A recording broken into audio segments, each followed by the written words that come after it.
Me, this is about me sleeping on the floor of an airport to start with. So therefore, I've asked many times to escalate this. I have created a video regarding the situation at PayPal and Santander, and that will go live, and that the public will be the judge and jury regarding that. And therefore, whoever's blocking this at a level that you're at should not be doing so, because when the transcript, which I have already requested, comes out, and this new transcript comes out, it will affect Santander publicly with the numbers that will see this, and it will affect your organisation. Therefore, it is time to start taking it very, very seriously.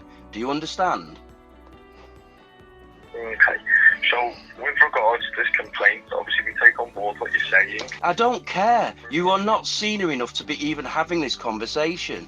It was raised as an E1217185 case where they know the transcript has to be coming to me by demand.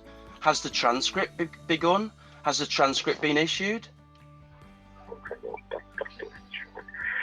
Yeah, so with regards to this now, from reviewing the complaint, it does remain unchanged, and the final resolution, unfortunately. Final resolution? This was a completely new case where I've slept on an airport floor. This is nothing to do with the thing with the ombudsman. Zero. Zero. Do you understand? There's about 10 complaints, not one. Can you allow me to speak, please? Because you're not allowing me to speak. You're interrupting me. I'm only trying to help you here. You're not helping at all, believe me. And you're not helping Santander at all, believe me, as well. Okay, well, I apologise that you feel that way. I don't feel that way. I know that way. I know the law, and you are in trouble. Anyone who's on this case, you are already supposed to, when it goes to an E1217185, it's supposed to notify all the management people that have been involved in the case, but I've requested that it gets escalated to senior management. I will repeat, very clear, it is very likely that Santander shares will drop as a result of the actions and behaviour and intent of Santander. I am holding you personally responsible for not escalating it. This will be in the transcript, and therefore your job will also be at risk, because it's been made crystal clear that you are blocking something which is going to affect all the shareholdings, all the shareholders. It's fact. It is absolutely at risk, because Santander itself is at risk. Santander is at risk. Do you understand? Okay, let me just put you on hold for a second. And I've been provided to yourself with the, you said there was a loss of investment, and obviously you were in the airport as well. Is that right? Yeah, well, I slept at the airport because you guys blocked my car. That's correct. Yeah, that's true. Yeah. Well, actually, what actually happened is, I might as well, because while we're recording it, I think I might as well clarify. So what happened was, at the airport, they blocked the card, and when I tried to contact them, the phone got blocked, so I couldn't ring them. So as a result of that, I had only internet access, and there was only 10 minutes free internet at the airport left. That ran out. So as a result of that, I've now got no comms whatsoever. So the card doesn't work for Santander because it's been blocked by Santander. Also, the phone isn't working, and also the internet dies. So what I do next is, I think, well, I'll get someone out of the airport to try and spot me some data, to try and get one of my PAs to try and sort something out. Problem is, the name came up and then it went and disappeared. So I get another person because they've got to get a flight. That disappeared. So I can't renew any of the web where you pay for it because Santander have blocked my card, you see. So the best part is, not only can I not book a flight and accommodation away from where I was going to be going to some alternative plan B, I also cannot even book accommodation in the local area because Santander have blocked the card, you see. Now, what I do now, you see, I decide there's only one option left, and that's to ring the police, because you're allowed an emergency number only on a blocked phone. So I do that, and I kind of explain it's not really a police issue. I say, but can you help me out? And they say, I've got a good idea. Why don't you go to the security in the morning and you can take over their phone, their landline. It'll probably take about an hour of their time, but you should really do that, which I did. And then it's really embarrassing because I had to hand over my actual Santander card with its 16-digit number to get through the security. So you can imagine the mess, really. You stood there in an airport, taking over the security place, underneath one of the plastic visas thing, because of the security element, handing them and trying to talk them into allowing you to get through to Santander and using them as a puppet, really, to actually tap in all the 16-digit numbers and things. But luckily I got through, you see. And this is where it gets quite bad, because Santander admitted to me right there and then that they shouldn't just have blocked it. They should have used the number that they had to contact me, either through SMS at a minimum or by ringing, which they didn't. So all this was preventable, you see, if Santander had done their job properly and didn't just cancel my card. Yeah, amusing for you maybe, but when you're on the floor it ain't so amusing. It's not so amusing also for the risk that Santander have, you see. And some people might not like the fact that I'm very ratty after many, many, many hours of trying to get money back that PayPal have stolen, by the way. You do know there's a $100 million case on where PayPal have done exactly the same thing, and they've also kept it not just 6 months. Yeah, 6 months, 180 days. Yeah, they kept it, and then they kept it again, and this poor guy, he's got to sue them for 100 million, PayPal. Yeah, and I'm pretty damn sure that Santander are fully aware of all this, because obviously they're in bed with the financial services, because you know, of course, that the Financial Ombudsman Service is actually funded by the insurance companies and funded by the banks, and yet it's supposed to police those that fund it. What a crazy system. Anyway, back to the point is, that situation is nothing whatsoever to do with what was originally referred to the Financial Ombudsman Service, which was for a chargeback. Now, they should have done the chargeback anyway, so I will actually litigate and take Santander to court over that.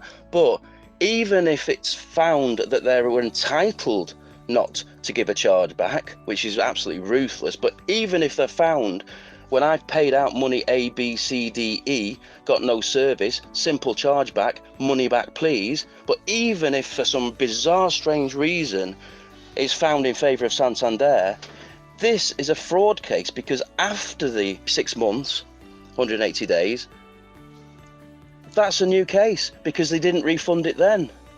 Yeah, so they have not given me the money back. So what we now know is that PayPal have stolen the money. They didn't take a commission, they kept my money.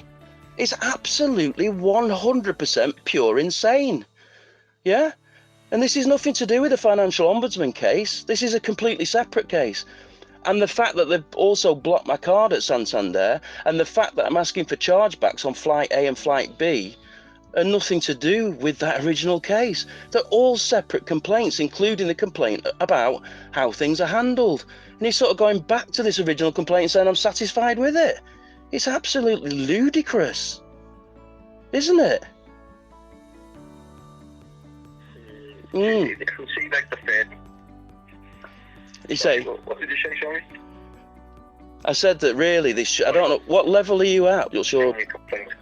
Yeah. So I've already asked that I have a transcript. Is that getting taken care of? Because obviously I'm entitled to. And the person who wrote down that reference code, E1217185, said we will arrange for a transcript. And I said I also want a copy of that to go to the Financial Ombudsman Service. And they said yes, that will be sorted. Is that being sorted? Yes or no? Yeah. Okay. And today's transcript will be sorted as well. I'm requesting a new one for today. Please, can you organise a transcript from today's one as well, please? Yeah, that's done for you. With regards to this complaint going forward, I do have to advise that the next step for you is the Financial Ombudsman. I'm not going to the Financial Ombudsman Service because there's already an old case that's a year to just get some money back. I am going to litigate, but I'm also going to make it very, very clear to you. I don't know what you think gives you the authority at the level you're at to not understand that I'm telling you that not only will I be litigating against Santander, I am going to be putting out the transcript, I'm going to be putting out the video, I'm going to be putting out this call and video, and the people out there are going to know exactly what's happening, because I've actually outlined, I slept on the floor as a result of the direct intent and action of Santander and their ludicrous negligence. Yeah, it's not even accusation of negligence, it's absolutely pure black and white negligence, and it's an absolute black and white case of breach of contract and breach of service. You charge people for going over the limit of X amount. You have the cheek to charge that, and then when you actually cause the most disruptive nightmare breach of contract. You try and hide behind saying that, you know, we're going to look into. I've told you they're all separate complaint issues. They are all separate complaint issues that should all be dealt with as separate matters, and if necessary, each individual one would be put to the Financial Ombudsman Service. But do you think I'm going to push forward 10 separate complaints all worth in excess of $10, $20, $30, $40,000 to the FOS, who can't even deal with a chargeback issue? Really? You know that my rights are actually to litigate.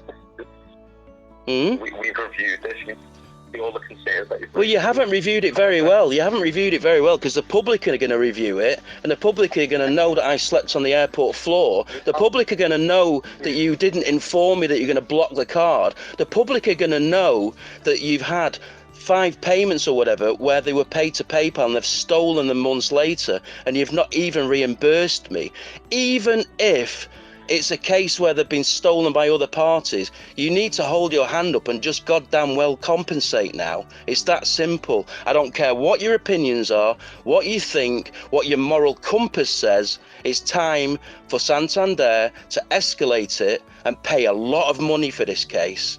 And I'm going to put the video out anyway. I'm going to do a non-disclosure and have you bribe me to not put it out, because this video is going out and I'm getting the compensation. Is that clear?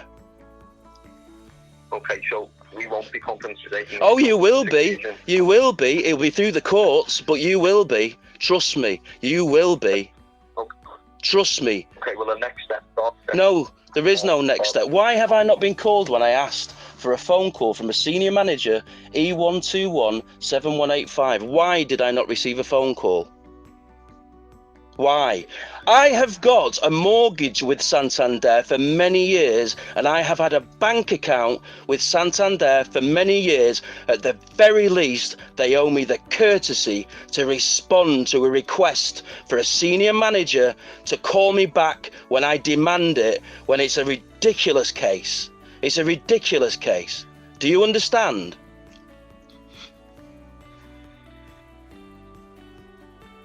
Hmm? 1 second. I'm just reading through this now.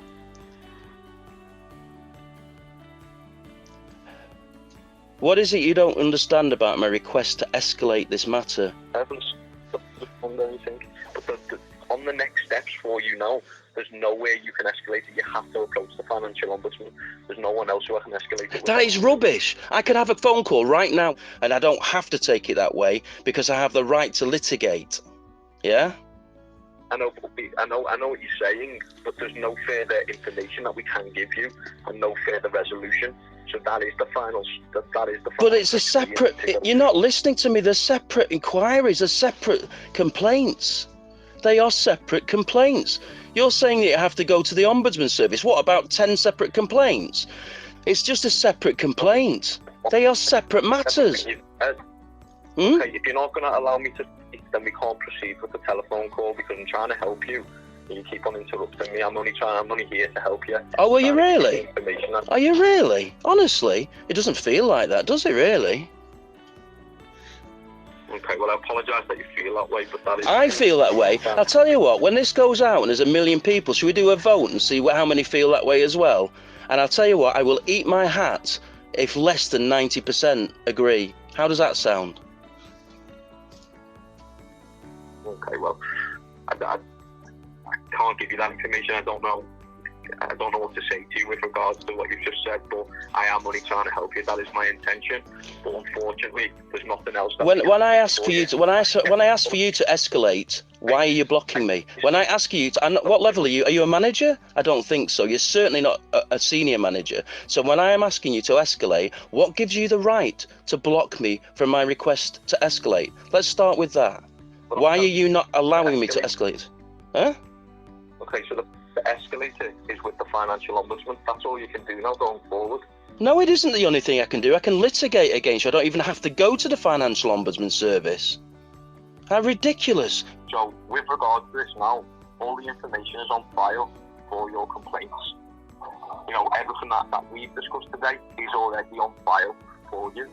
Been escalated again for you. Well, hang on. Just one thing. I've requested a refund for a flight to Mexico. Completely nothing to do with the PayPal fraud. And you're saying that now, because I'm bringing up that many months after, that gets compiled into a singular complaint? That's insane. I said that. You're basically saying that every complaint that I bring forward now gets rolled over to an individual complaint back in the day that I'm not even discussing. So that's not what I've said. So I haven't said that. I'm talking about the flight, the no contact, you staying in the crypto complaint that you've had. Everything that you've compiled in that complaint, it was reviewed again. We did not change the resolution. So the next steps is the financial ombudsman. What do you mean you didn't change the resolution? I've only just raised those complaint issues. So, yes, it's been raised. So you're telling me that every single request and chargeback and all that flight number 1 and flight number 2 are all getting bundled into one thing, and now it has to go to the Ombudsman service? That's what you're saying? That's correct. Well, that's absolutely ludicrous. What you're saying is I should have rung on day 1 with one, day 2 with another, day 3 with another, day 4 with another. And because you're bundling them all into an individual one, you're saying that none of them are valid? Absolutely ridiculous. Ridiculous beyond comprehension. It is absolutely farcical that you're saying that individual points and individual complaint matters, such as the fact that they never actually phoned me or SMS'd me from Santander, is being placed under the same thing as a chargeback for a Mexican flight and a different chargeback because of security at Manchester Airport for a Tenerife flight, and you're bundling them all into the same compiled data system under one complaint. I think what you need to do then is you need to get someone to go into that complaint and split out the individual complaints. Okay, unfortunately, as an ombudsman for you, there's nothing that we can do. I understand that it's caused you an inconvenience. What do you mean there's nothing you can do? They're separate complaints. They are separate complaints. You're not allowing me to speak. Like, I'm trying to help you. You're not helping whatsoever, because you're saying that you're bundling them all under one complaint, and it isn't one complaint. Every issue is looked at individually. So right. Anyway, enjoy it when it goes on television, which it will be doing. Thank you and goodbye.